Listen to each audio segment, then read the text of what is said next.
bang, anak raja itu tetap akan menjadi raja. Kebanyakan gitu, karena dia mempunyai jiwa kepemimpinan yang tinggi, karisma yang tinggi. Rata-rata kalau anak raja ini, walaupun kita bawa dia ke daerah mana yang orang tak kenal, orang tak tahu kalau dia ini anak raja. Tapi yang pertama takdir dia, yang kedua memang perjalanan hidupnya, yang ketiga memang turunan dia ini memang orang yang memang bisa memerintah. Nah, jadi kadang-kadang orang yang memang dia mempunyai darah raja ini, walaupun orang-orang tak tahu, ketika dia berbicara, itu kata-kata yang dia keluarkan itu tak sembarangan. Kadang-kadang kalimat yang dia tuturkan ini lewat kata-kata ini seperti kalimat-kalimat yang dipilih-pilih. Padahal anak raja ini bicara hanya ceplas-ceplos, hanya biasa saja. Tetapi karena itulah naluri kerajaan dalam diri dia itu kan, karisma dalam diri dia ini, itu udah secara naluriah, secara alami, udah seperti itu. Ah, kata-kata yang dia keluarkan ini kata-kata yang mengandung arti yang mendalam. Dalam satu kalimat dia ucapkan, tapi artinya mengandung banyak kalimat hikmah yang luar biasa. Itulah salah satu daripada karisma anak seorang raja. Makanya lah yang namanya darah raja ini kemana dia pergi, asal dia buka pada zaman dahulu itu dia buka aja pada suatu daerah, daerah itu belum ada pemimpinnya, dia datang ke situ, dia memang jadi raja lah di situ. Apalagi di zaman dulu kan orang-orang itu kan masih dalam, tidak seperti kalayak ramai sekarang. Orang-orang dulu itu bisa dikatakan masih hutan lebih mendominasi. Nah, jadi saat itu mereka itu posisinya lemah, orang-orang dulu itu. Mereka menginginkan pemimpin, memang mengeluh-elukan seorang pemimpin yang bisa melindungi mereka. Jadi begitu datang walaupun dari luar daerah, seorang raja yang ingin memimpin, mereka sangat suka. Dan ini tidak sembarangan juga.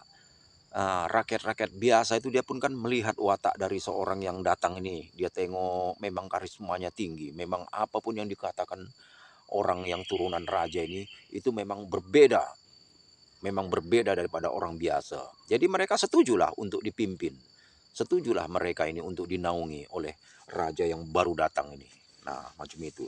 Makanya kita tidak heran ketika pangeran dari Sriwijaya seperti Nila Utama itu, dia datang ke Kepulauan Bintan.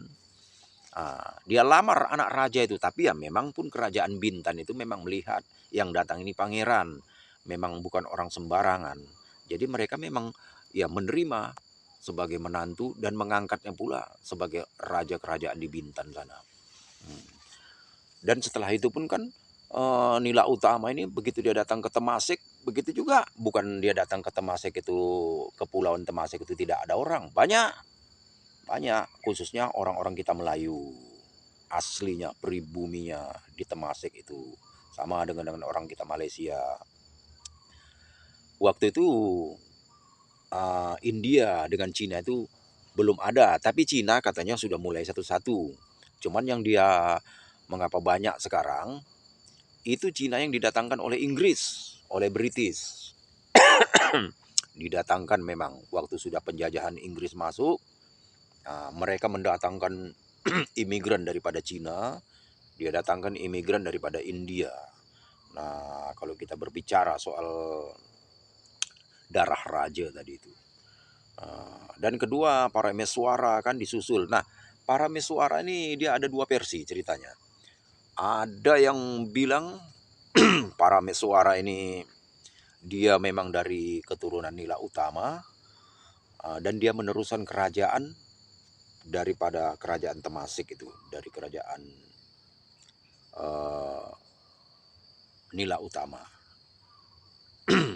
Dan ketika datang Majapahit lagi menyerang ke situ, kerajaan dari Parameswara ini pun hancur. Dia pun melarikan diri ke Malaka. Dan di situ pula kan bisa kita tengok kan, Parameswara tidak habis hanya di situ aja. Di dalam pelariannya pun dia sampai ke daratan Malaka. Dia boleh mendirikan kerajaan Malaka. Dan setelah kerajaannya pun hancur karena kedatangan Portugis, Anak cucu dia ini yang menjadi raja pun, dia lari lagi ke daratan Johor sana pun menjadi raja. Kan macam itu kan. Dah lepas itu kerajaan Johor itu pernah juga bergolak ketika datangnya raja kecil. Raja kecil inilah pernah memerintah juga di kerajaan Johor. Dan kerajaan Johor pun karena dia direbut kerajaannya oleh kerajaan kecil nih, dia meminta bala bantuan dengan pejuang-pejuang Bugis. Nah, pejuang Bugis inilah yang kembali dengan kolaborasi dengan kerajaan Johor menyerang balik si raja kecil tadi yang sempat menduduki tahta kerajaan Johor. Nah, setelah kalah, anak raja Johor ini pun melarikan diri ke daerah Siak Indonesia. Sampai di Siak Sri Indrapura Indonesia, dia pun mendirikan kerajaan yang kerajaannya pun sangat luas. Bahkan kerajaannya melebihi luasnya kerajaan Malaka. Nah, itulah sebab kerajaan Siak ini bisa dikatakan hampir Riau ini semua dia kuasai kerajaan Siak ini. Sampailah ke daerah Sumatera Utara. Nah, jadi seperti itulah kalau kita mengambil cerita tadi, bahwasannya anak seorang raja yang titisan raja, dia pun akan menjadi raja. Kalau sekarang Indonesia walaupun dia udah tidak ada kerajaan, tapi anak-anak daripada raja ini pun banyak yang menjadi pejabat.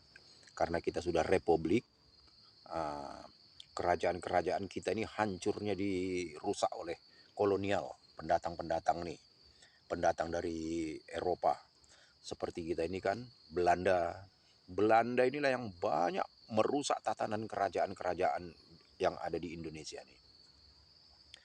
Yang tadinya kita kerajaan, tapi karena kolonial Belanda, dia cara memerintahnya seperti republik, jadi semua kerajaan-kerajaan itu diwajibkan untuk tunduk pada Batavia.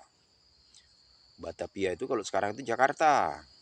Nah, jadi dia paksa kerajaan-kerajaan itu tunduk ke Batavia. Sebab Belanda ini memerintah Indonesia ini pusat bandarnya, kata orang Malaysia, atau pusat pemerintahannya itu ada di Batavia yang sekarang menjadi Jakarta.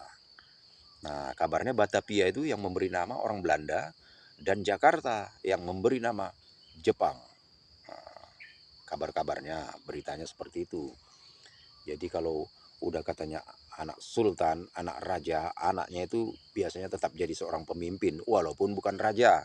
Karena kalau macam di Indonesia sekarang udah tidak ada kerajaan.